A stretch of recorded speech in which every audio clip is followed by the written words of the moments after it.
All right, welcome everybody. Glad to have you on. I like to interact with people as much as possible with the webinar.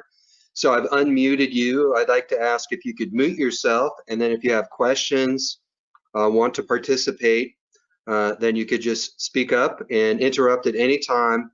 I'm hoping this will be as interactive and fun, as engaging as possible. So welcome to adding gamification to your training programs. I've added change there because I do change management. We are all going through a lot of change. I'm going to show you some examples of using gamification, not just in training, but also in change management when it comes to adapting to business disruption or integrating a new software system.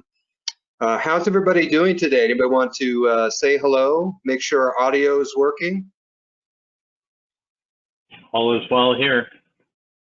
Thank you. I'm here. Hello. Hello, we're doing good, thank you. All right.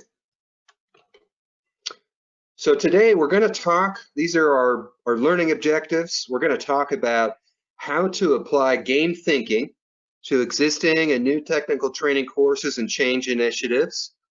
We have 12 primary gamification elements. I've created an infographic. You will get all the slides and the infographic after the presentation, so don't worry, you can just sit back and relax and enjoy, and we're gonna be interactive. I've got some good activities for you during the webinar. We're gonna talk about tools and technology that you can use to gamify. I'm hoping you will leave today with some new skills. We're gonna differentiate between gamification and learning games. There is a difference. And we'll talk a little bit about how you can create a business case for investing in gamification. And I like to make this as interactive as possible. So I'm going to ask you to do is keep track. I'm going to award points throughout the presentation, and I have a little gift certificate for you for the winner at the end. So it's on the honor system. I'm not going to be tracking it myself, but I will award points when I ask questions. A little bit about me. These are some key words that topics I would describe myself as: a certified change manager. I've won some awards with gamification, been doing learning development strategy for 15 years. Some of you know me locally in Atlanta, the top Atlanta training facilitator last year. Very honored to have that designation, and I do volunteer work with our local ATD chapter. But ultimately, the way that I describe what I do is moving people forward. Obviously going through a difficult time with everybody right now, but my goal is to move people and organizations forward, and these are some of the different things that I do to make that happen. And gamification can fall under one or more of these avenues, one or more of these disciplines, and I'm going to show you some examples of that. And of course, I have a class to promote. If you want to dive deep into foundations of learning gamification, you can talk to Greg at WebH Solutions, and I'll be teaching that class on the 25th, but you're going to get a preview of what we're going to cover there. So I'd like to start with some facts and myths about gamification, and then now you're on the clock, you're getting points. So who says that this is a fact or a myth? So we have gamification is important because enjoyable learning is effective learning. Who says myth and who says fact?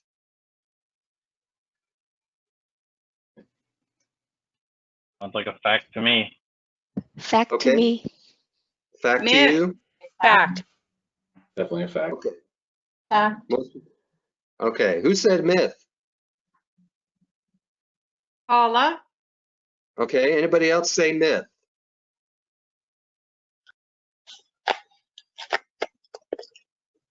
All right, we're going with facts. So this is a myth, actually.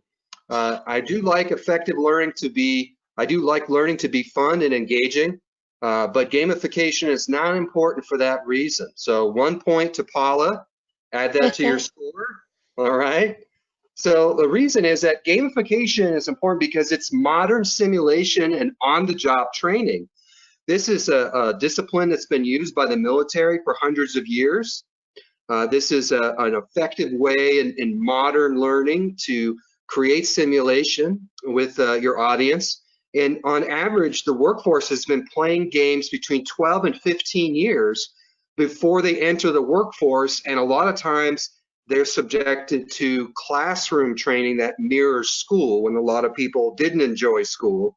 And so gamification is a more relevant way to present simulation. And I'm showing you a screenshot of a game I've developed for a client where they're under the threat of union organizing at any time. And there are a lot of legal pitfalls you can fall into when you are dealing with employees. If they come to you and say, I think unions are a good idea, you can't make any threats, you can't interrogate them, you can't make any promises, you can't spy on them.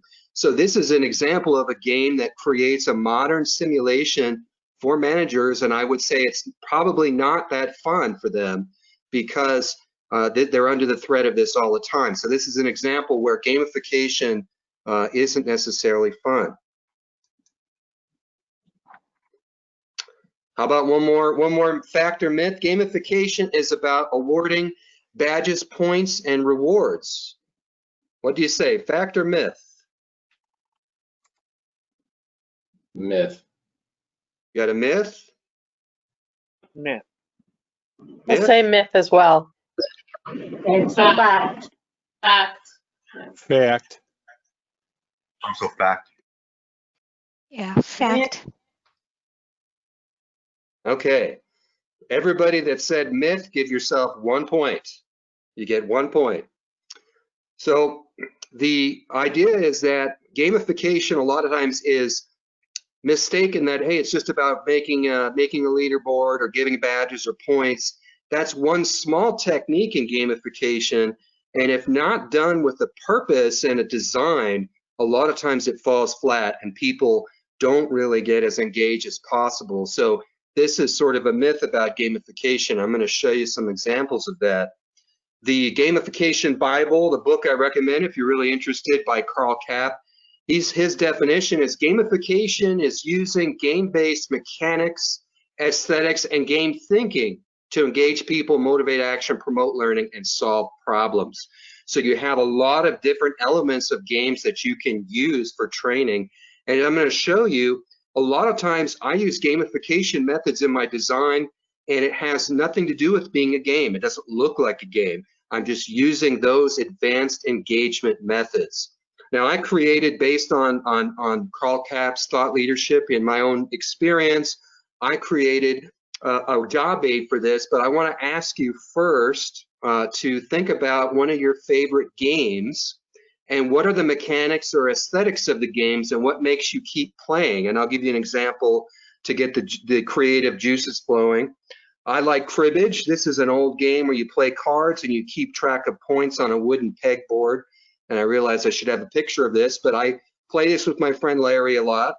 And I like the game because of the competition, because it challenges me mentally. It gives me, helps me improve my mathematical skills. I like the opportunity that we can do a little friendly trash talking between each other. I like that it's a challenging game. We're both at the same skill level, so each person takes turns winning games. Those are some of the mechanics, and I also like that there are game pieces. I can see my progress as I go through the game.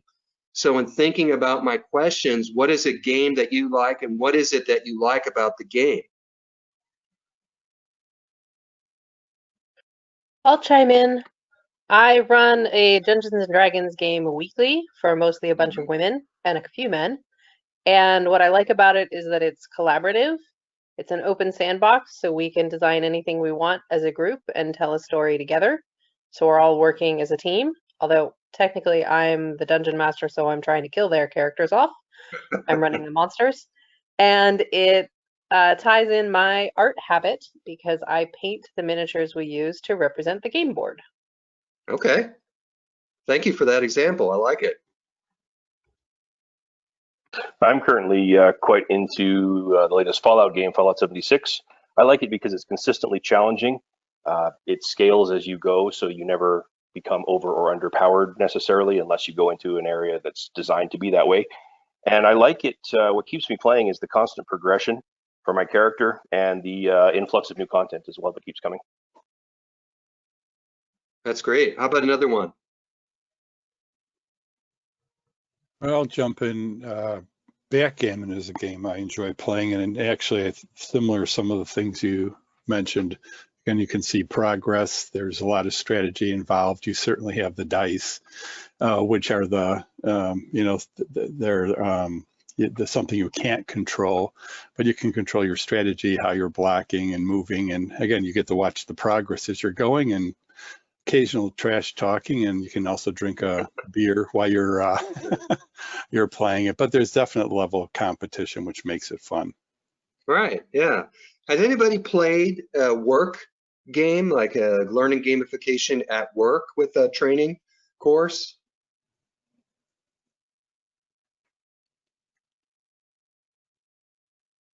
No one. Oh, wow, that's depressing. We'll have to change that. Any other games, examples that you'd like to share before we move on? I'm sorry, I'm muted and unmuted Okay. myself. We've tried a couple of different games. One is, and I forget the name of it, but basically you have a person who has a computer in front of them, and they're trying to I totally forgot the word I want. They're trying to take a bomb and defuse it. Thank you. I couldn't think of the word. And in a separate room, you have a series of people working with a set of instructions. And the instructions, you have to work as a team to try to figure out the instructions and then communicate over to the person. And then there's a time, the clock's ticking down. So if you don't get it done in time, the poor person blows up.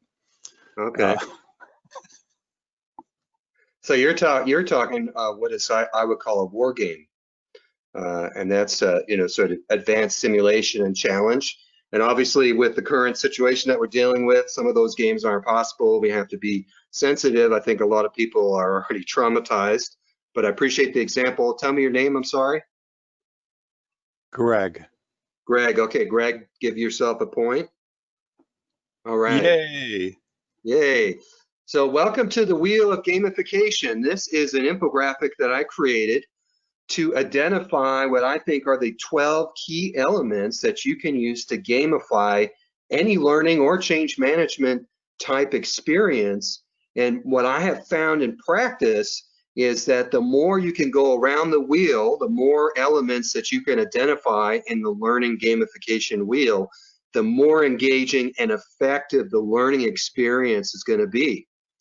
So for example, a lot of you have talked about stories with Dungeons and Dragons, and you have the bomb diffusing, you have a time factor, you might have emotional appeal, there may be a goal or a penalty, you have teams and competition, people talked about challenge, game pieces. So these are all elements that you can apply to learning, and then the more you do this, the more it makes it effective and engaging.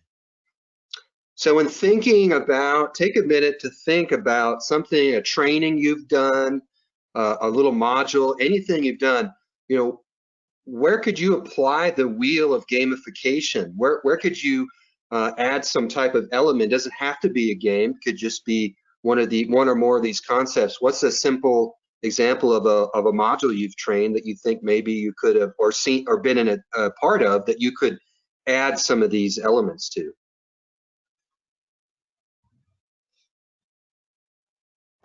This is Paula. I train my staff to use the database we use for volunteer organization and setup, and I find that they come back to me over and over again with some similar questions. So I think I could give them time challenges, like set them up with a basic training and then give them a time challenge to complete something in the database that they're going to need to do on a weekly basis going forward as they manage volunteers. Certainly, I can give them problems or challenges that are just a stretch beyond what they do, but need sort of a logical application to figure out the database, because their biggest Their biggest hurdle when leaving my office is forgetting that they can click the help button and figure it out on their own rather than just emailing me and waiting a couple of days for me to be able to get back to them. So I think there's lots of different ways I could sort of incentivize their exploration of the database and therefore their ability to manipulate it further without me being right next to them. So I like that idea. Thank you. Thank you for sharing that. And one thing you hit on that I really like is that a lot of times with games, you can increase complexity pretty quickly, and people don't notice or aren't as intimidated by that when it's in a gamified type of approach. What else would you identify? Anybody else on the webinar that would like to chime in?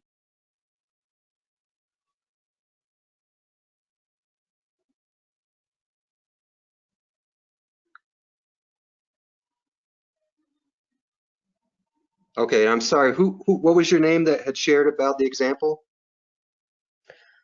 Paula Allen. Ooh, Paula. Okay, Paula. Yeah, if you want to give yourself a point. Thank you. Anyone else want to take a pass at trying the wheel of gamification before we move on? Yeah, it's Greg here again. Sorry, I forgot I had myself muted. That's fine. Yeah, no, it's interesting looking at, I was thinking about a couple of colleagues and I about 2 years ago developed a game. We were trying to teach people how to use Scrum, which is a framework you use in Agile. We do Agile development and Agile training and coaching. And so I was just reading through here of the different components we had. We had cards, we had steps, there was basically 10 rounds. We had a board, you're teaching them techniques. So you have a Kanban board, which shows you moving whatever activity it is you're trying to accomplish across the board from, to do to complete, keeping track of the value you're getting. So I was just realizing we had actually hit a lot of the 12 items, including you're using the cards, and of course the cards would have penalties in them. Something like, hey, the new manager was just brought in and wants you to, do 5 different things. How do you handle that? And so it's very interactive. But it's really kind of interesting without, I guess, knowing what we were doing. We hit quite a few of these, so it's interesting. And I can see now, even just looking at this, there's some things we could apply, areas where the gaps that we have, where we could focus on that potentially, and see if that would add value to it. Great example. I like you brought up Agile project management. I have an example with that later. And then also, what you're describing is a concept that I call unconscious competence. You were already doing a lot of these techniques, you didn't know it. So a lot of times I feel as a facilitator, my role is not necessarily to teach you that much, but just to show you a way of organizing it and to pull it out of you. So that's a great example. Thanks for sharing. Give yourself a point. All right, here's an example of a game that I've done that I think you could use. Now, I thought about playing this with you on the webinar, but probably too many people to do it. So this is a game, you can change out whatever it is, the system or the topic, but basically you have people, you say, for example, great news, we've been approved to buy a learning management system. These are the 4 options we're considering. So now you're in a virtual setting. I've done this as well in person and virtual. I want to break you into teams, and each team is assigned to one of these LMS packages, and you're going to take 20 minutes to prepare a compelling presentation on what you think are the benefits of choosing one of these options. And you elect roles, so you have architect that maybe looks at the technical specs, you have the actual presenter that's doing the sales pitch, the presenting, you have the group leader, you can have somebody that does user acceptance and user testing. You can choose whatever team roles you have. Now, just before I go on and continue to explain the game, what is the example of having people maybe look at an LMS and figure out why maybe they don't like talent LMS, but that's their team. What's the advantage of getting people to make a presentation like this on an LMS package.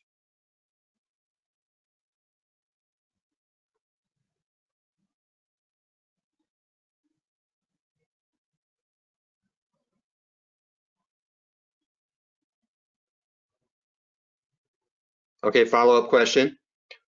What might happen if you're on a team and you are presenting Talent LMS, but you're in favor of Cornerstone LMS? What might happen if you're on the other team trying to present a business case for an LMS you don't like? I think You people might are end up changing your generally. mind. Go ahead. I was just going to say you might end up changing your mind. You might have changed your mind, right? Who was that? I'm sorry, that This is offered it? Paula. Alan, I was going to say sometimes Alan. people struggle to advocate for something they're not 100% behind. That's not necessarily a bad thing, but could cause some friction in the group. It could. A lot of times I've been in situations where you're trying to gain consensus, and when people have input on the decision, maybe it's the second best, but because everybody got input on the decision, they're happy with the one that was their second choice. So sometimes it can decrease friction. So when we play the game, the primary objective is to advocate for an LMS, but really this is what I call an hidden agenda game. As they're going through their presentation, a few minutes in, I start to mix things up. And I will say, okay, architects, we've had a business reorg.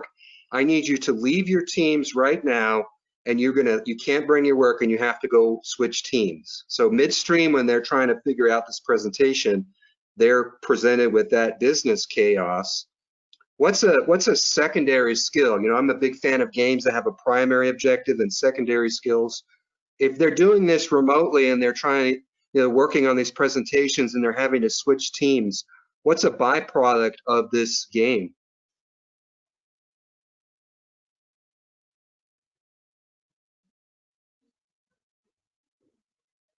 They're going to build their technological skills and also like making sure that they are tracking everything that they're doing so that it's more transferable between groups. Yes, I would agree. What's another skill that? Sorry? Showing adaptability. If you were presenting Talent LMS and suddenly you're on the Cornerstone team, you have to, adjust. Right. What's another skill that they're developing? Well, forming teams quickly. Forming teams quickly? Yeah. Adjusting to change. Adjusting to change. How about, a lot of us were working in the office. All of a sudden we have to work remotely. So now all of a sudden we're having to collaborate with tools, whether it's Slack or email or Skype or Teams or Zoom.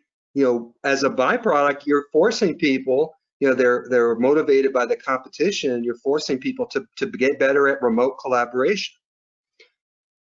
Give yourself a point if you chimed in with a good answer there. I'm going to do a, honor system.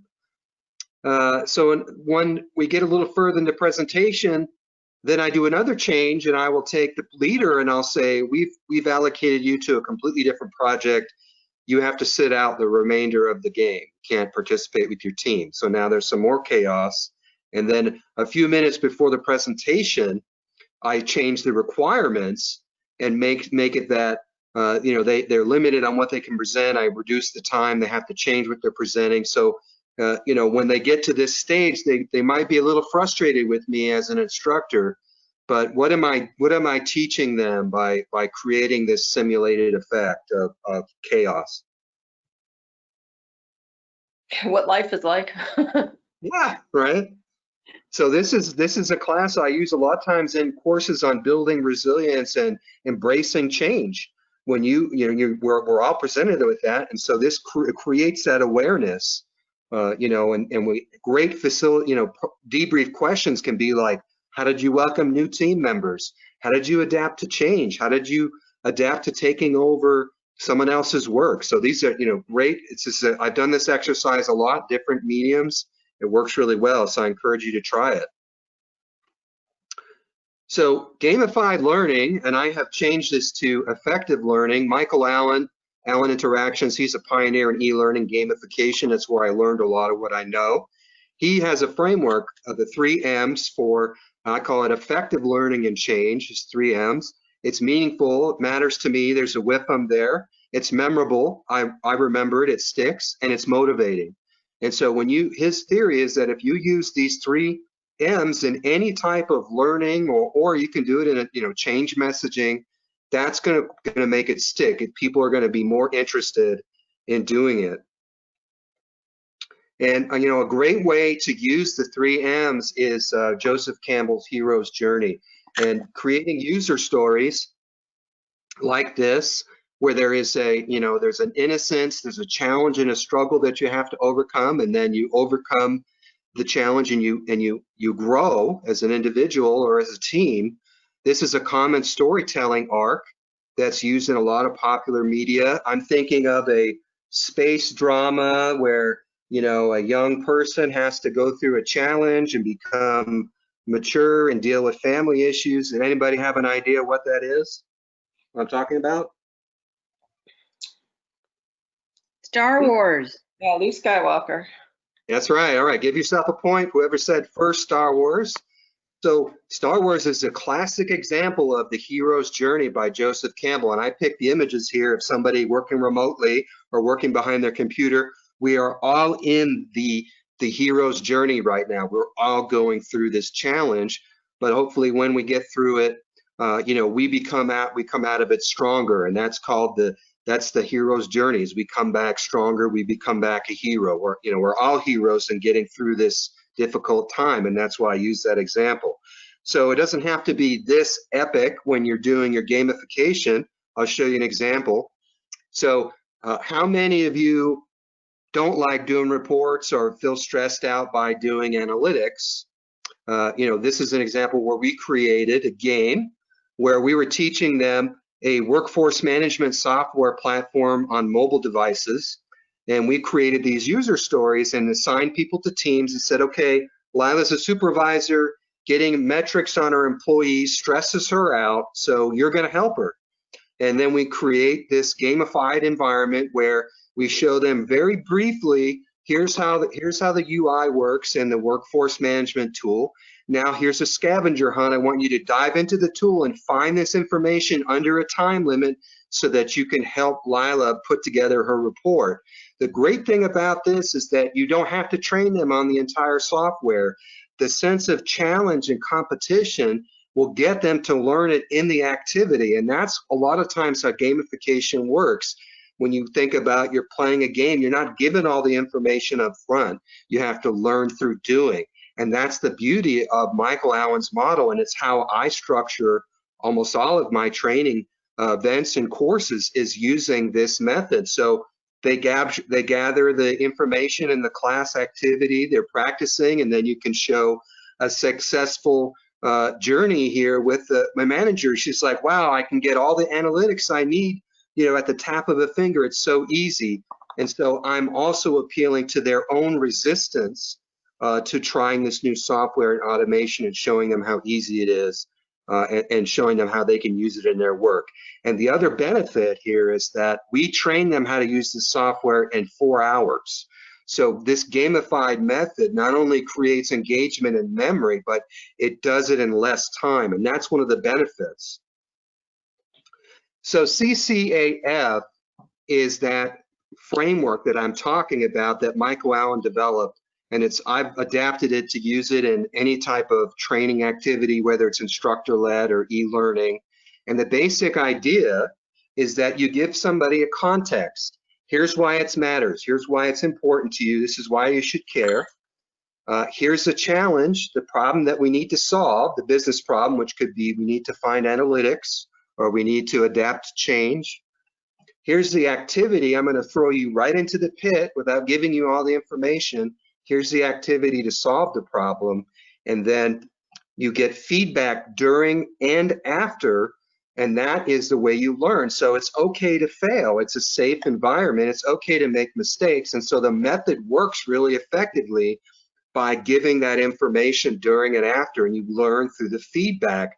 So I literally will work with instructors and coaching them and training programs and flipping the script. They'll take all this content that they were front loading with people and giving it to them, 30 or 40 minutes. They can't remember all that. The human brain can only remember 3 to 5 small chunks of information. Then you forget it. But if you throw them into the pit quicker, if you throw them into the challenge and the activity, then it's more memorable. It goes into long-term memory, which is like pulling boxes out of a warehouse. You know exactly where it is. You can access it in long-term memory, which is infinite. And that's the benefit of using this approach. And if we take a class together, I will dive into this with you and I'll teach you how to structure your activities, new or existing, using the CCAF. Let's look at another example of CCAF. So we'll work with some business leaders a few years ago, and when Moneyball was a popular movie, and we're really looking at how do we rethink talent, how do we address our turnover issues, how do we address engagement, how do we hire people that we can cross-train and develop capability across the organization. And so we use this theme of Moneyball, and one activity we did is we taught them to data mine. We gave them a little overview of some data mining techniques, like looking for patterns, associations, transforming data, predictions. We gave them a little bit of a job aid. We didn't give them a long, boring training on data mining. And then we threw them into an activity where they had baseball cards that had key information about the organization, and the teams would look at the same information, but each team had an assignment to do a particular data mining and analysis of the statistics.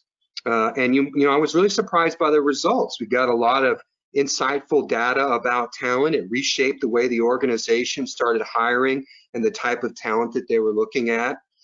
As well as, as a byproduct, what was the secondary skill that they learned from doing this activity? Anybody want to unmute and chime in?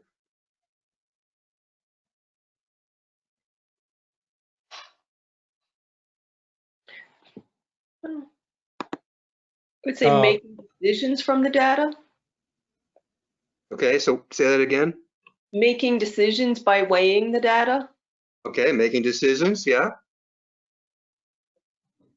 I was going to say data-driven decision making, which is a challenge. A lot of people think they do that, but they really don't do a good job on the data piece of it. And so the decisions they made tend to be flawed. And so demonstrating to them what real data-driven decision making is like would be, I think, something you'd learn from this. Yeah, great. And obviously we're teaching them a little bit about data mining. So they gain this skill, and a lot of times if you tell people how difficult this is, then they automatically get that block in their brain that, oh, I can't do it. But when you put in a team competition like this and you act like it's no big deal and you say, hey, just try this data mining technique, I may not even call it data mining, you'll be surprised at how people perform, and you can get a lot of great insights and teach people an advanced skill in less time. Let's look at another example here. So these are, of course, I have my 3 M's for gamification design, and mine are model, multiply, and modify. So, as an instructor, I want to model the behavior. So I'm talking to you about gamified training design. I'm modeling it for you. I'm throwing you into the challenge. I'm giving you interactive examples. I'm showing you, how it's done. I'm not just lecturing at you. I'm involving you. Anything you can do to model the desired behavior in the training, like in the user stories and talking about what the manager is doing. If that's a behavior that you want the manager to do, using that modeling in the user stories is highly effective. Another thing I talk about, and I've hit on this many times in the presentation so far, multiply skills. Gamification, the methodology enables you to teach more skills than traditional learning. And that's really the beauty of it, is that you can create primary skills and secondary skills as well. and then modify. You know, I'm a fan of making something you can reuse over and over and over. Why make it once and not be able to use it for anything else? So I like to make games that I call the gift that keeps on giving. You can keep using it with different audiences and for different uses. I'm going to show you an example. Now, before I move on, I want to make a differentiator here, gamification versus game-based learning or learning games. They're often used interchangeably, but they are different. And it's basically, it's like a game. You're using gamification elements to increase engagement, you know, retention, solve business problems, and it is an actual self-contained game that solves the same purpose. And I have the GPS marker here because if you're just getting into gamification or game-based learning, gamification is the place to start. That's the basics where you can start to use these advanced engagement methods in your training, and then eventually you'll get to that level where you can start looking at it as a game. And so, you know, over time, I've done this enough and learned this methodology. Every time I look at any type of business problem, any type of training or change opportunity that I'm working on, or an OD, HR, anything, I always look as, could I gamify this? And I find that over time, it has gotten easier for me to visualize the games pretty quickly. So here's an example of a game I created called a communication game. Now, originally, this game, this is a classic card shuffle game. You give participants a card with some information on it, and then you have them shuffle and put it on the board and picking different categories. Now, the object of the game is really not to get the right answer. It's that when you create these scenarios, these situations, it gets people to discuss and challenge and debate with each other, and that's the byproduct of the game that you're looking for. So in the original design, you know, I was training leaders how to communicate effectively, and I would give them different subject matters, like you need to give an employee constructive feedback. What mode of communication would you choose? And then how would you say it? Well, how would you phrase it? And the teams would go through and discuss how they'd like to receive that type of communication, what mode they would choose. And then I flipped the script on them, and in the second round, I had them, now you're doing this as a manager, how would you like to receive? And all of a sudden, you saw all the cards change on the board, and they started moving them all to in person or on the phone because, you know, that's how they would want to receive that important information. So it created this learning moment through the game that I didn't have to tell them that, hey, maybe you're relying too much on digital communication or email. Now, of course, we're in COVID right now. We're not able to do that. So I can modify this game as a facilitator, and I can put it on the screen as a facilitator, and I can use this game. Okay, we're doing a change management within the ITIL, IT Infrastructure Library Framework, and there's a critical outage on the server. You know, EMEA groups will be impacted for 2 to 3 hours. So, you know, as a team, I want you to work together. How would you classify this type of change? What mode or modes would you choose? And then how would you craft a message? So now I train them to do that. Teams work on this remotely. They see it on the screen. They work on their messaging and their classification, and each team answers this question. So this creates a virtual gamified version. Not only get to reuse the board, but you can use different subject matters. So how would you classify it? What type of change is this?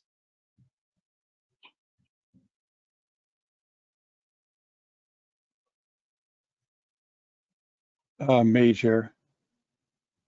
You say a major, anybody else? I think it's an emergency. Emergency, all right. Give yourself a point, is an emergency change. So what mode would you like to use for, you know, thinking about somebody that's getting this message? What mode would you use to communicate this, or modes? It could be an announcement. Could be an announcement. Probably have to go to the telephone. You can't exactly email them if there's a mail server outage anyway. Right. Good point. Great. Give yourself a point. So now I'm going to show you a little magic, a little Adobe Illustrator magic. Watch carefully. Does that design look familiar? Mm-hmm. So I took the same game design. I just changed out the categories on the board. I changed the title. Now I have the same concept, and I can do ITIL service management training for anybody that wants to study for their foundation certificate, or I can do change management. I can do all types of disciplines. So for example, let's do a change management one. You need to assess the impact of a change on the IT infrastructure. What process group should you consult first? Who wants to take a pass at it?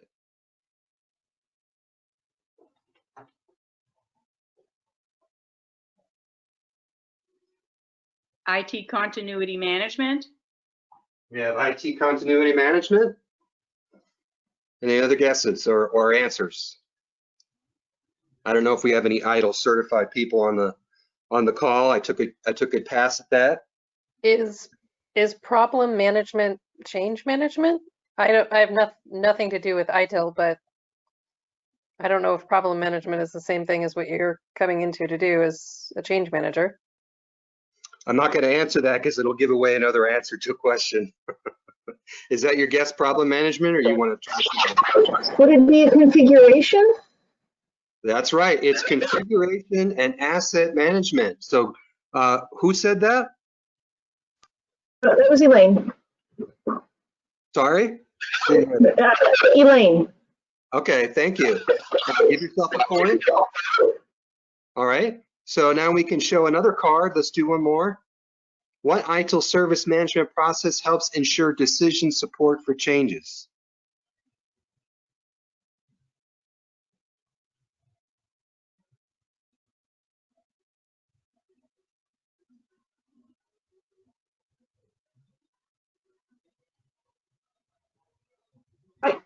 I feel bad, but I know this, it's the release and deployment management, correct? Any other guesses or answers?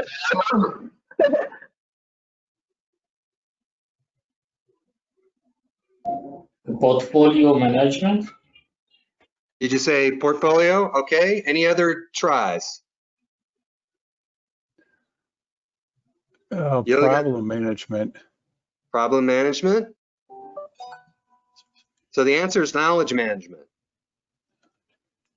So there's an example of using the game to practice how change management works with the different ITIL processes. Now I can change the vein of change the direction of the game, and I can do, hey, let's work on learning the different ITIL service management process groups, regardless of change. So what process group maintains information about issues that exist in the environment, including workarounds and resolutions? That was said earlier. What's the answer? Problem management. Yeah, give yourself a point. Problem management. All right. Facts and myths. Gamification is just for training. Myth? Who says fact? Who says Myth. myth? Myth. Myth. Myth. All right, the first person who said myth, give yourself a point. It is a myth. Let's look at some other examples. So here's a change management application with gamification. We're rolling out a new system. We have some people that are loyal to the legacy system. They don't want to embrace the new intuitive cloud solution. We can actually print a puzzle piece with a marketing company and send this to them, and they visually go through and place the colored pieces on top of the puzzle, and it demonstrates them in a meaningful, memorable, and motivating way to see how, wow, if I embrace this new system, this is going to, improve the way that I do business. It's going to enhance collaboration, provide complete sales all in one. So this is a way of using gamification when you roll out a new system. Let's look at another example. So a lot of companies are going through transformation right now, digital disruption, across the globe. And one example here is this is the transformation iceberg from CXO Transform. This is from my certification on digital transformation, Rob Llewellyn's concept. And you can do this in a remote or in-present facilitative manner with business leaders and asking them, what are you doing above the water at the top of the iceberg, to promote your brand, to market, to make sales, And then what are you doing below the iceberg? These are the things you have to do to be prepared to transform the business, whether it's automating in the workplace, cross-training knowledge workers, identifying new products and services, gaining transformation management capability. So when you work with leaders, you can create this, you can use this activity to create a SWOT analysis, essentially, to do transformation mapping for the future of the business using this concept. It's a much less imposing way of gathering this information than coming in as a consultant and just diagnosing the organization and coming and saying, hey, you don't do innovation well, you're not training your knowledge workers. You're going to get a lot of resistance to that. But if you create this gamified facilitation experience, you can have everybody under the same spirit of the activity coming out with these these elements about the business that needs to transform.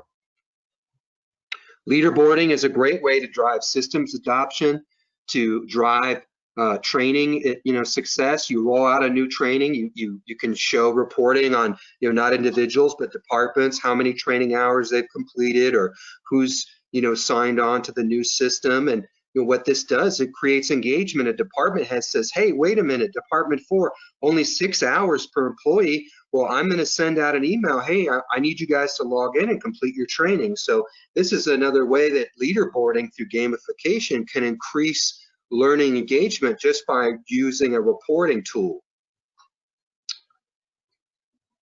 All right, another myth. Gamification is super expensive and complicated and hard to do. Myth. Myth. Myth. Myth. Anybody else disagree with it being a myth? Okay, the answer is sometimes. Sometimes it is expensive and complicated and hard to do. It doesn't always have to be, but I will show you an example. We worked with, when I worked at Manhattan Associates, worked on a pretty complex supply chain system integration. And we were doing process changes throughout the warehouse, changing work groups in a way that they were functioning in the warehouse. We were integrating a new warehouse management system. Now, this is a lot of change to go through in preparation for peak season. Now, this is, back in the day, in the old days when we could do training in person. And, a lot of people have like a tropical picture as their screensaver. I have these types of pictures as a screensaver, hoping that, eventually we'll be able to get back to this.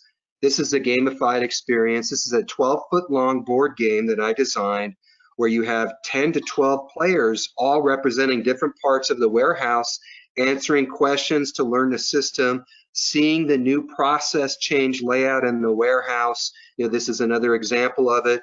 There's, elements of challenge in the game. They have to work using Legos and moving the Legos through the supply chain. They have different questions. We're doing a lot of different skills and process capability training through this one single gamified experience.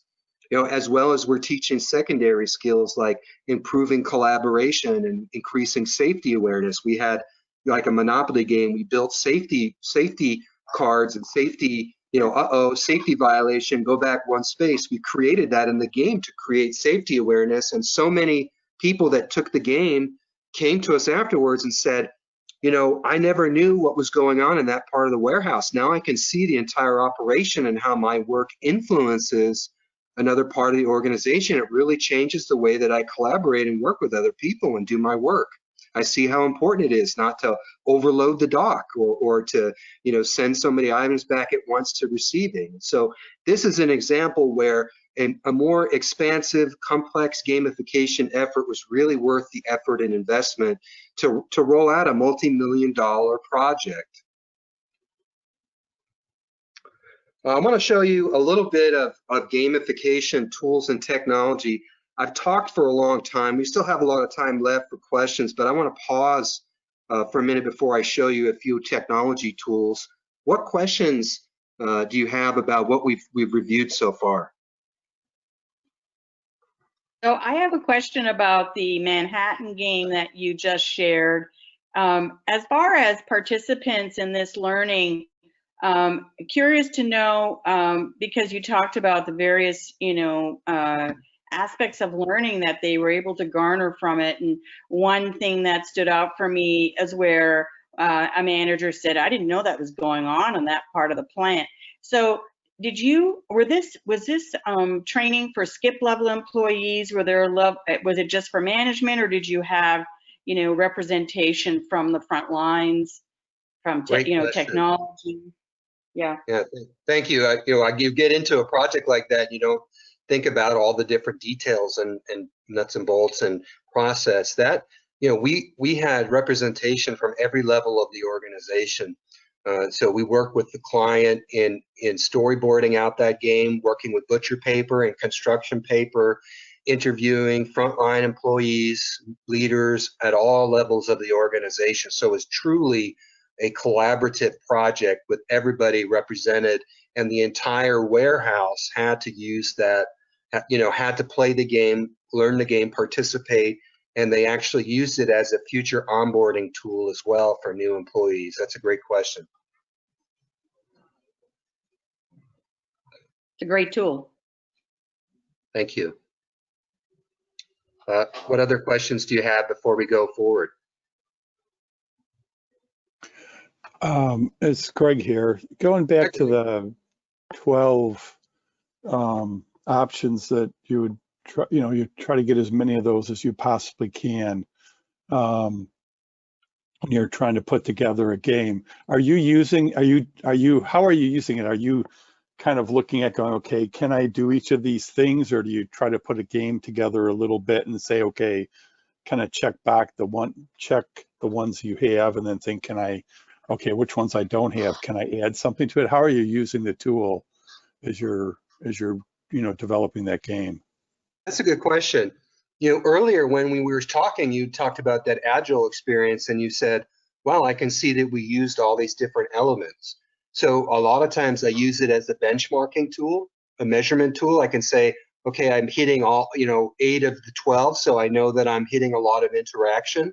I also use it as a planning tool when I'm designing, what type of things could I do to, what could be a goal of this training session? What could be a reward that I could offer that would be meaningful to them, to the employees? What's a challenge what's a business challenge? A lot of times when I design training programs, the first thing I start with is challenge. Identifying the key 3 to 4 business challenges that we want to address in the training and designing the course around that. Start with the challenges, and then everything else kind of fills in around the edges. So that's a great question. I use it as a needs analysis tool, as all of the above.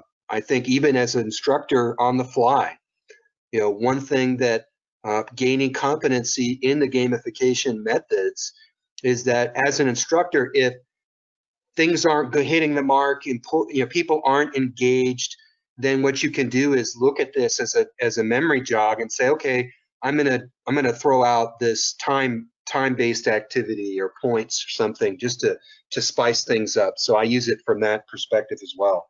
Great question. So, go on. Yeah, go ahead. So a question I have is about, taking the gamification experience online because of COVID and the reality that we could be working remotely for a while. As a trainer, and I've done some training myself, you can get so many cues through observation of the classroom participants, and especially when you were talking about throwing in elements as you were going through it that sometimes maybe made them uncomfortable, and you even thought sometimes they weren't pleased with you as an instructor, but to put them in that mode of needing to change gears and learn on the fly. If you're doing this online, how are you going to gauge the temperature of the classroom? That's a good question. Yeah, that's definitely a challenge. As an instructor, I read body language a lot, and it's challenging to get a sense of what the temperature is. You know, obviously with remote tools, we can do video and engage with participants in that way. I try to collect as much survey data as I can, you know, with experiences, as well as I just sometimes do a plus delta at the end of an activity. And a plus delta is, hey guys, this is different, you know, for a remote situation. You know, what did you like? What was the plus about the activity? What could we change? What's the delta? What's the plus? What's the delta? And taking that feedback right on the fly a lot of times can help. And setting up the activity is, hey, this is a safe place to make mistakes.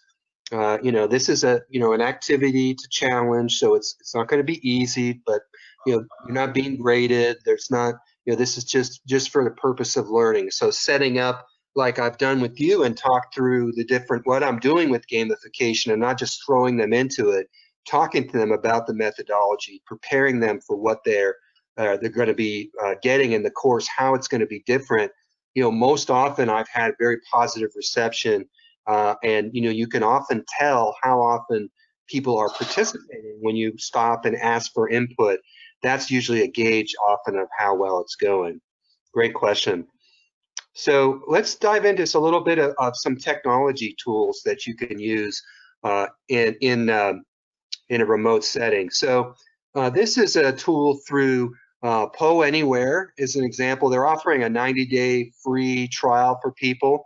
I'm not going to send this quiz out, but I'm going to show you. And then we talked about Agile project management. You know, not only does it do polls, but they do competitions. So you can send out a link to a poll, and you can say, okay, it's time for the Agile project management quiz. And this is a great break to do in the middle of your training. You know, and you get points per answer. So what is described as the lightweight process framework for Agile development? All right, and then you show them, and they can take this individually on their computer, or I can call out the answer. So who knows the answer to this question? I'm thinking maybe Greg does. Sir. Oh, here we are. I'm unmuted now. I'm going to guess Scrum. Scrum. And Scrum is the right answer. Now, this isn't reporting correctly because I haven't sent it out, but it will show you what percentage of people answered each question, and then it gives leaderboarding. So, you know, there's nobody logged in, but that's an example of where you can use a competitive polling tool like that. It's very effective. Now, what I like better, and I'm going to give you an activity now, is Socrative. Socrative has corporate packages. It's for teachers, for students. I'm using the free version, and this is probably my newest favorite tool that I'm using for increasing engagement in a remote way. And I'm going to show you how it works. So you go in, this is your teacher login. You go to quizzes, and you can actually, let me just sign in again. You can create your own quizzes. So I've created some quizzes on the back end here, okay? And so you can see that, you know, it allows me to put the answer in, and I can put feedback for all of the different answers, okay? This is that CCAF method, a classic example of this, where I'm putting a quiz together and I'm giving them feedback.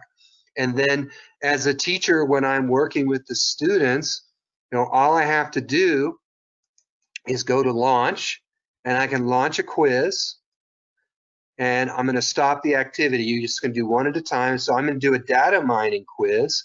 Then I can customize it. So I'm going to do for this one instant feedback. They have to put their names. I'm going to shuffle the answers. I'm going to show the question feedback. I'm going to show the final score. Now, what I'm going to invite you to do, this is just a simple 5-question data mining quiz. This is what the teacher sees. So as a student, I'm going to put this in the chat here so you can go to it. I'd like you to take this quiz, and don't worry if you don't know the answers, it's fine. So you're going to go to that login, and then the room ID, you're going to put all caps SMART 4833. So go ahead and click that, and you just log in as a student. You don't have to have an account. You just join the room. So I'll do it as well.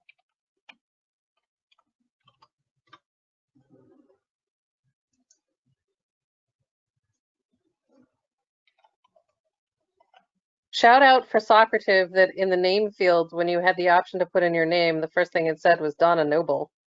I get a point. That's right. All right, so now this is what the student sees. They see the quiz. And then on the teacher side, so I can see all of you answering, right? So go ahead and do the quiz, and you'll see what's happening as you go through.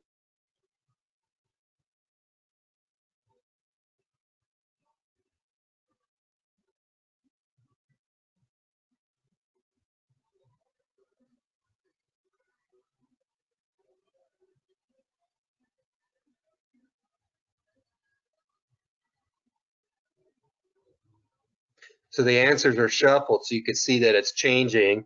You know, people are answering the questions at different times.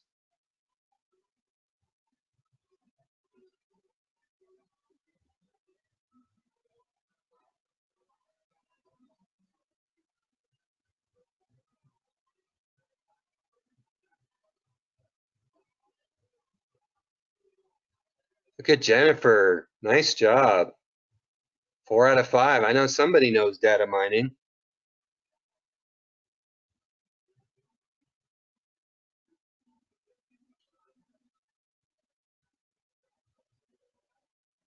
Deborah's killing it. Andrew's doing well.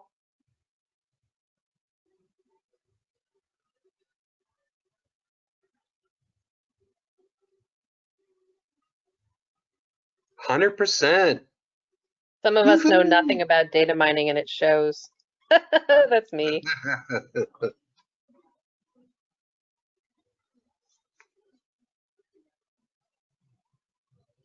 All right. So this is a great tool. So I'm not gonna tell you the answers here.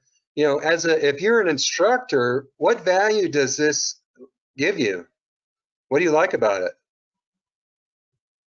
I like that I can see at a glance what questions are the most difficult for the general population taking the test. And what does that tell you? That there might be something wrong with the question, or there might be something wrong with the educational system that's teaching the people the content.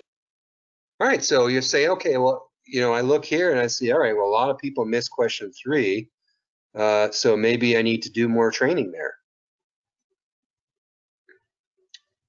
What other uses or observations do you have about this? If you were watching it in real time as they answered, you could see how long it takes people to puzzle out the question. Mm-hmm. Yeah. Yeah, I think it really demonstrates the readiness of the overall group and helps you sort of adjust, you know, your approach so that, you know, you can, you know, try to, you know, garner more learning from everyone. Maybe spend more time on some things or engage, you know, them to help each other. Yes, give yourself points. 3, the people have answered so far. Someone else want to chime in?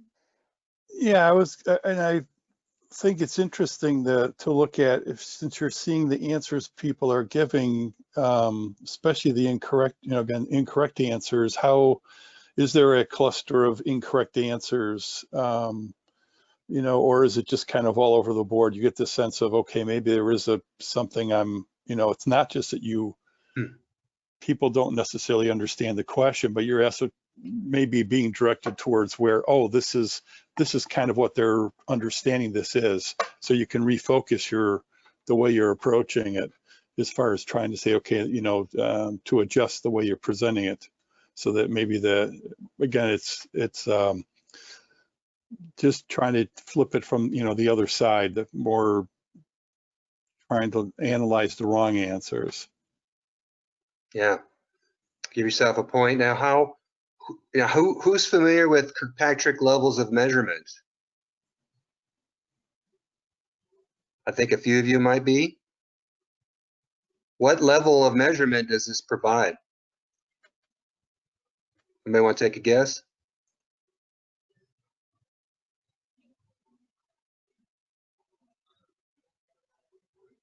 That's an advanced learning question, I realize.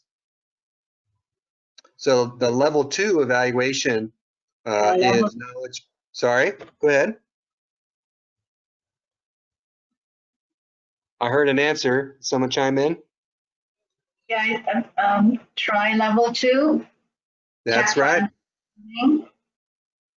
So knowledge gained. What knowledge did they gain from the training? And this gives you a nice level 2. Give yourself a point.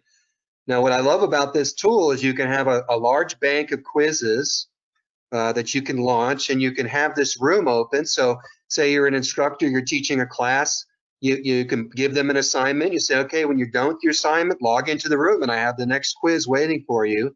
And so, this gives the student a sort of on-demand, self-paced learning. You can use this during the class, afterwards, before, and getting people to engage. You can do a pre-assessment to see where people are knowledge-wise.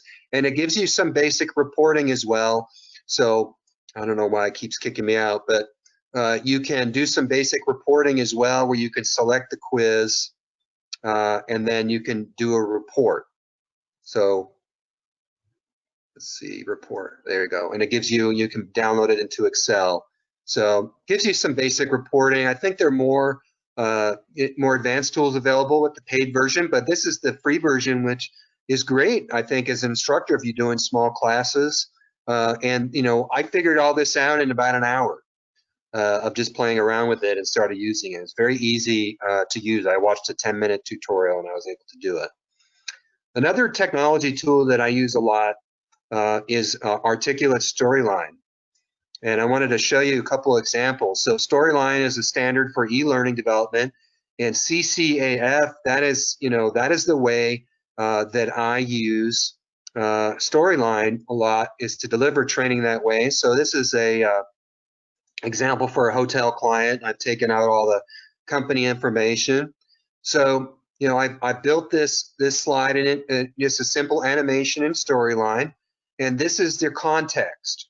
So this is why it's important. You need to know your market position, what percentage of your business is coming for this. So now I'm going to set up the challenge for you. It's negotiation season. Let's practice, identifying your hotel's market position. And now here's the activity that you do to solve the business challenge. So Articulate Storyline gives you a lot of great options where you can create layers. So I click on this and this brings up a little information window, and you've got some advanced analytics. So again, I'm training them to look at the analytics for their hotel. They have to look at this different information, and then they go back and they have to choose a negotiation strategy. So if I say, decline all, try again, and I give them feedback, and that's that F, the CCAF. I'm giving them that feedback, and I give them a hint, and they try again. So I'll say, okay, I'm going to continue, and you say, that's right. And then it tells you why it's right. So this is an example of using CCAF. This one more example. A different hotel, different scenario, and then you're going to answer, agree to this, and it gives you that feedback. Let's look at another example. So when you're doing software training, a lot of times you can't get away. Storyline lets you do the simulation into the software. You show them the steps. But I like to do a lot of these user stories and process training ahead of it like this to make it more interesting. Let's look at another one here. Let's see. And Storyline it's not that difficult to use. What I really like about it is that it lets you do advanced programming and variables that previously was only available in Flash. You don't have to be a Flash wizard or be able to code to be able to use it. So here we have, okay, what attributes for a business case for procurement to try to get a new customer? What would you select? You review the business case here about the client, minimize that, and then you go through and you select the ones, and it says, oh, no, that's not a good one. You select that one. Okay, maybe free Wi-Fi. Now, you'll notice there's no next button. So one thing that's great about the software is I can program it. You won't see the next button till you get them all right. Then it goes next. So that's an example of gamification to teach process training. Let's look at one more example. So one recent project, this is one I'm actually working on presently. This company does HVAC engineering calculations. They wanted a way to make this more interesting rather than having slide after slide of equations. So this is a screenshot of some work I'm doing with them. We took these these equations and created these graphics, and there's a layer built in, so they can actually click on every element of the equation to review it, and then it goes into a quiz question to get them to practice using the equation. So we saved there were 5 slides in a row of different equations. We were able to condense that into a single slide. It makes it more engaging. Now I saved the best for last. This is a project collaboration I did with Allen Interactions. This is your lightning round, your opportunity to get some points. This is a game that's very relevant for right now, teaching consultants how to choose modes of transportation. So when you are shipping a product, you have to choose the proper mode. You have ocean, which is cheap but takes forever. You have parcel, which is very fast, like UPS, but it's expensive. Air freight, which is the fastest, but even more expensive. Truckload, which is a medium expense, but does take a couple days. And you have rail. And so as the shipments come out of the tube, they have to look at where it's going, where it's coming from, origin, where it's going, what's the volume, how big it is, what's the urgency, how urgent it is, and what's the value. And based on that information, they have to go through the shipments come out of the tube. They have to choose the mode of transportation. So it's who wants to take a chance here? We've got 24 pallets of bottled water going from Atlanta to Florida. Pretty good size volume, fairly low urgency, fairly low value. What would you choose as a mode of transportation? Rail? So we have rail. No. Okay. We've got a truckload. Yeah. So who said truckload? Truckload, Nina. Okay. Oh. So you got 150 tons of grain. That's a lot going from here to here. How would you send it? A rail. Yay, give yourself a point. All right, we've got a trick one here. 100 pounds of concrete. You notice it's going from Detroit to Buffalo. Boop, boop, boop. What mode of transportation would you use? Truckload. Sorry? Is ocean an option? No. On a Yeah, lake? give yourself a point. All right. Okay, you've got a business contract, super urgent. How do you send it? Air. Air, yeah. All right, give yourself a point. Okay, you've got 150 longhorn cattle. This one should be pretty easy. Rail. There you go. Give yourself a point. Okay, one more. We got 16 pallets of dog food. Parcel. Truckload. One more try. Truckload. Yeah. One mobile phone, truckload. Oh, it's different product. Parcel or air? All right, give yourself a point. One more. Rail. Rail. Yeah, rail would be the best. All right, whoever said rail first, give yourself a point. All right, so that's an example of a learning game we created. There's several games in the course like this. Right.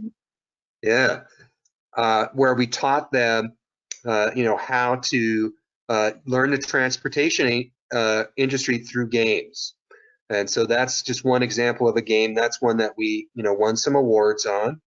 And that's, We were getting better pretty quickly using that game, and we probably don't know a lot about transportation as a group. Thank you. That's cool. a very good point. Yeah. So you're able to increase competency quicker through that game. So in that situation, we used to take us a week to train consultants, and they'd have to pester a SME for a subject matter expert for a week to learn the learn transportation is so we could give them that course and a few follow-up questions, and they were able to be prepared for a project in less than a day. So we knocked several days off the onboarding process with that game. And that's an example of a business challenge that we solved where it was taking too long to onboard people. So now you've, how many of you say aye? How many of you are sold on gamification? Aye. Aye. Aye. Aye. All right. So now your thing is, how do you sell this to leadership? So, a lot of times, some of these can be expensive, some not, but it can be a lot of effort. I have some suggestions. What do you say? How do you sell it? How do you think you could convince leadership or convince people to invest in this? Well, typically I find there's got to be an ROI that's clear. Okay, And so having often it clear. that has to be financial. Yeah. If we can demonstrate shorter training time and higher retention of critical information so that everyone goes out into the world energized and feeling competent, but actually doing the right things as well, that might be quite compelling to leadership. But we'd have to prove it with data. Yeah. I've actually had the opportunity twice to get in front of the leadership and sort of do a mini version of the game and what we're trying to do to show them. They actually do it themselves and see the results. So we'll throw through a real example. Okay, what do you want to try to solve or talk about, whatever it is, and using the game, actually have them go through the exercise. And that's been very successful to them to buy in, because now they've done it themselves actually and seen they can get some real results out of it. Yeah. Give yourself all points if you responded to my challenge for this one. So a lot of times I don't call it a game because I think people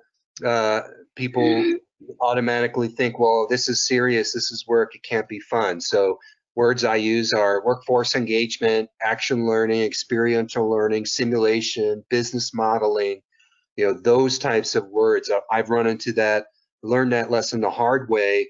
An example was when I was doing that union organizing game. As soon as I said game, the HR leader did not want to do it. Was very adamant about that. So it, really took some effort to repackage that as a business simulation. Then they were more interested in it. The three key things that I say is it solves problems, it saves time, which is money, and it sticks. And those are the key selling points that I usually bring across when I'm trying to sell this. So that's my presentation for today. Again, if you're interested in learning further with me on June 25th, I'll be teaching a full-day class, Foundations of Learning Gamification, and we're going to dive into a lot of these things that we talked about, and I'll train you on how to start using it yourself. What other questions do you have for me? Hi, this is Nina here. I wanted to know if you know of any tool that creates a leaderboard. So we're trying to develop a game with multiple levels, and if we could monitor the learners using a leaderboard, that would be great. There's a couple different tools that use a leaderboarding. We showed you a couple in this. So using the Socrative, as well as a Poll Anywhere. There's a tool that I was tempted to show, but I didn't, by eLearning Brothers, and it's called the Training Arcade. And they have 8 pre-built templates that you can build games on the fly, and then it shows leaderboarding as well through that. Those are the ones that are offhand. I don't typically use just a leaderboarding application on its own. I'm sure that they're out there. That's a great question. I'll research, and if I find something, I can send an after email about it. But those are the ones that I use. Yeah, that would be great, because we're trying to create it in Storyline, the game portion, but the other levels would be real life examples. So let's say they pass all these levels, and then they would like to see their progress on the leaderboard. Oh, the other tool that I couldn't remember, it's called Jubi. Jubi. I think that would work well for you. That's a learning journey tool where you can build in interaction and social interaction, so the others can see and interact with each other in that learning experience, and that does leaderboarding as well. JUBI, that's the other tool. Yeah. I'll reinforce that. Thank you. I know Home Depot uses it, for example. That's one that I think might accomplish those journeys that you're talking about and that leaderboarding and interaction. Great question. Other questions? Hi, that's Alpha here. I'm completely new to this, and I'm really interested these days with design thinking, and I see it's very common with the gamification. I was just wondering, like, if I take that training, like, what would be like the outcome? Would I be able to create a game at the end, or will it be just general knowledge? So are you trying to, I'm not sure I understand the question. You're trying to create training about design thinking or using design thinking to create the game? I'm trying to use design thinking and everything actually. And what I say is I say it's very common with gamification. So my question was about the training that you have. If I register to that training, at the end, will I be able to create games, or it will be just general knowledge? Oh, yeah, okay, thank you. Yeah, you know, I plan to, I can't teach you how to build full-blown games in that first course, but I do teach you how to use several techniques to create gamified experiences, and you'll be able to take a lot of your existing training courses and make them into learning games or have learning game elements. So it's a very hands-on hands-on class where you actually have activities and you will leave with a series of games or gamified learning experiences. I do have another course plan where it's more deeper design into creating completely self-contained learning games, but you have to learn the basics first, but you definitely would leave with workable product. I don't plan it just to be a lecture on knowledge. Does that answer your question? Yes, thank you. Okay, yep. Other questions? Going once, going twice? Okay, well, thank you everybody for participating. Could anybody tell me their point total? Who thinks they are a point winner? How many points? Remember, we're on the honor system. I don't know about winner, but I have 6. What do you guys have? 4 over here. Anybody can beat 6?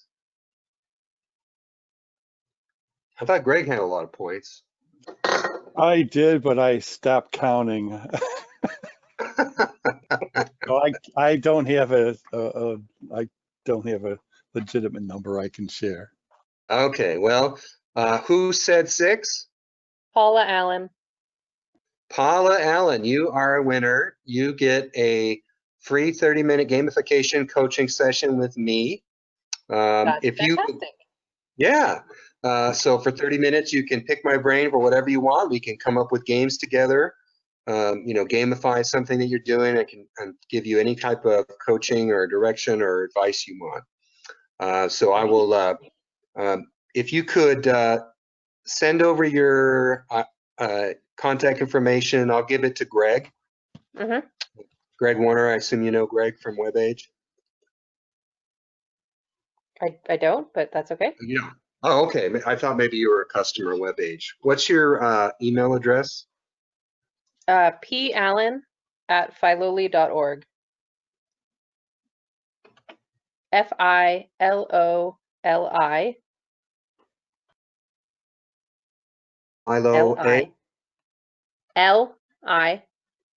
LI.org.